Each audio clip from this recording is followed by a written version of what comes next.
Welcome back, bros, to another video review, and today we have the opportunity to take a look at my first Transformer and the Transformers Legacy series. And here we have Lift Ticket, which is a repaint of a previous figure we got in the Earthrise as of Hoist and Trailbreaker.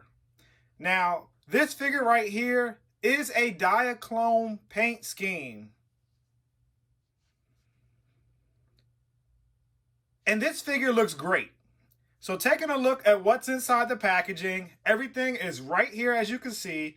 The instruction manual, the box, and the one accessory, which is his hand cannon. So right here, let's continue with the review and let's go ahead and take a look at the details closer up on this figure. So as we take a look closer, I just want to start out by looking at the helmet or the face or the robot's head. This looks really good, and it's broken up with 3 different colors. So the paint job on the head is magnificent. I like it. It stands out. Even though it looks similar to what we got with Hoist, I like how it's painted differently. It just pops better for me. So let's go ahead and look at the shoulders. They're the same, just in red plastic. The window is the same as Hoist, which we'll see later in comparisons. I like that it keeps everything that we were given with the previous version of this figure, but the paint color scheme is different. So that's cool, and I really like it. So let's continue looking at the lower region. So here we are, and just looking at this figure, it continues with the same paint palette color scheme with the yellow, the gray plastic, the red, and the silver. And yes, there is painted details on the I guess you could say the shins of Lift Ticket, and I think that's pretty cool, and I think it's well painted. I don't see any paint bleeds or splotches on this copy, so it looks good, and I'm happy with it so far. So this figure has standard articulation. The shoulders can go up all the way up this high, and that's because of the pin right here in the arm. It has a bicep swivel, as you can see. Not only that, it has a wrist rotation, so that's pretty cool. The shoulder goes all the way around, except till it's hindered right there. It rotates just fine, as you see. Has a waist swivel, which is awesome. The leg can go up this high. It can bend 90, more than 90 because of transformation, as you saw.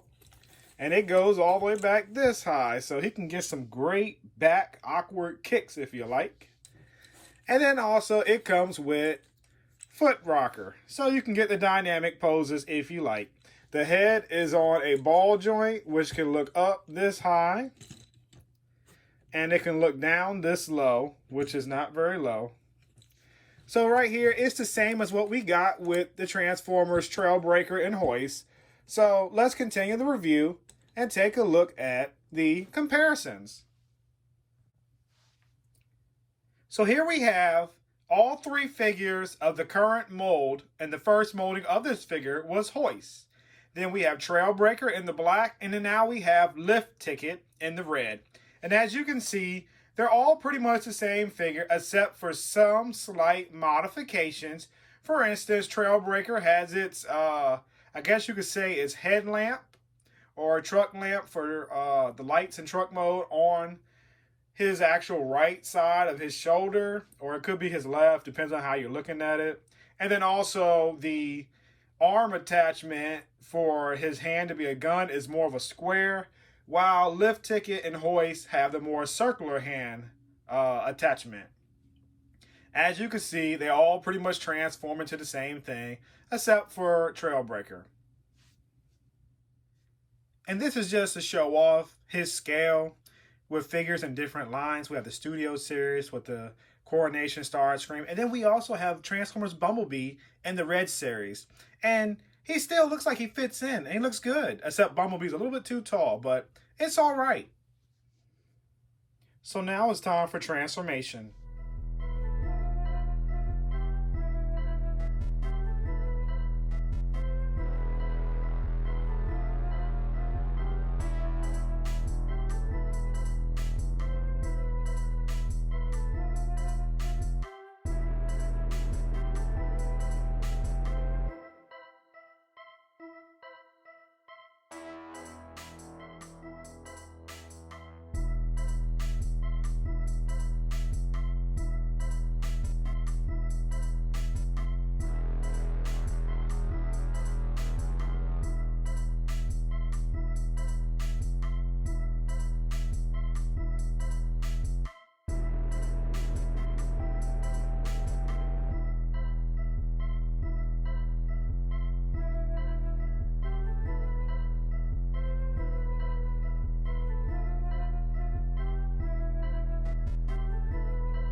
Before we get to the comparisons, I just wanted to say that this has an awesome paint job in vehicle mode.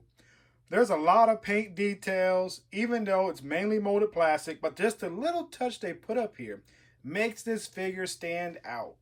And it kind of reminds me of a fast food chain that we all know, as in the old school design of McDonald's. And I think this is really cool. So here we have the group shot, and all three figures look great.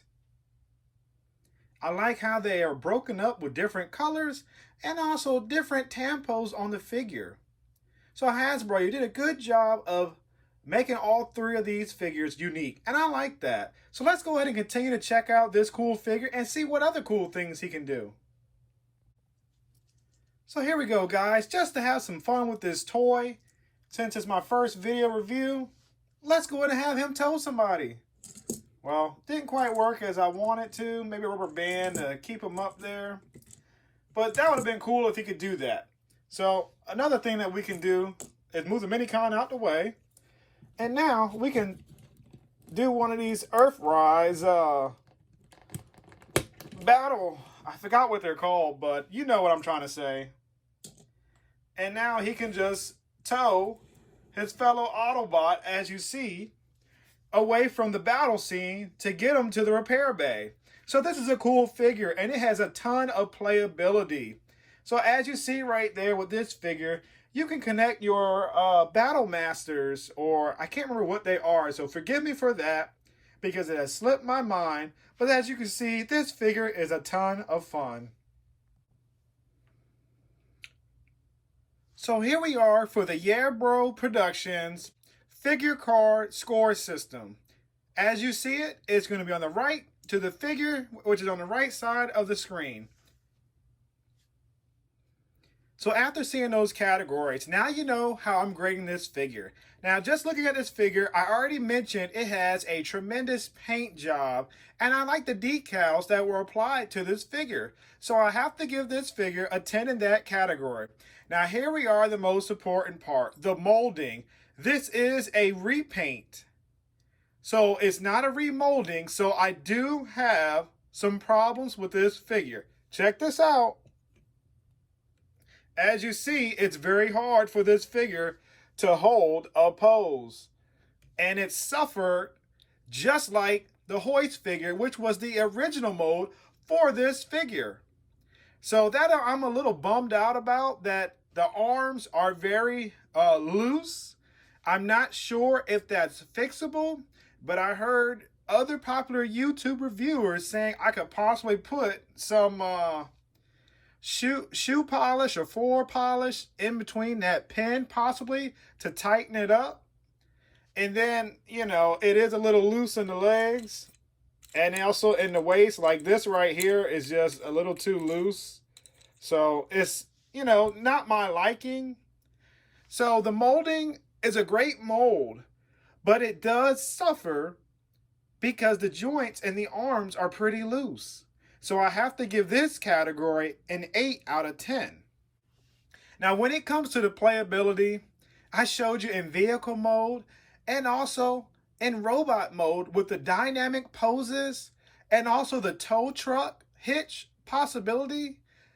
There's endless playtime for this figure. So this, yes, is going to get a 10. So just looking at this figure right here, it's probably for me total, if I take the average of something, don't quote me if I'm wrong, I'm just taking a quick guess in thin air. I'm looking at this figure being about a 9.5. And yes, it is a repaint, but it is a solid repaint. It's solid because I like the colors, I like the mold, I also like the functionality of the vehicle. So if you find this figure online and you're on the fence and you just watched this review, hopefully my review helped you persuade your opinion in picking up this figure or passing on it. For me, I end up picking up this figure at HasbroPulse.com, and below will be the link where if you would like to purchase that figure, you can click the link below to order from Hasbro Pulse. This figure did cost $22.99 plus taxes.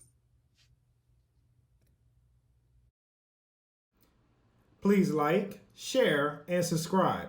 By doing these actions, it helps my channel to grow, and I really appreciate you spending your time watching my video. Until next time, yeah bro, I'll see you soon.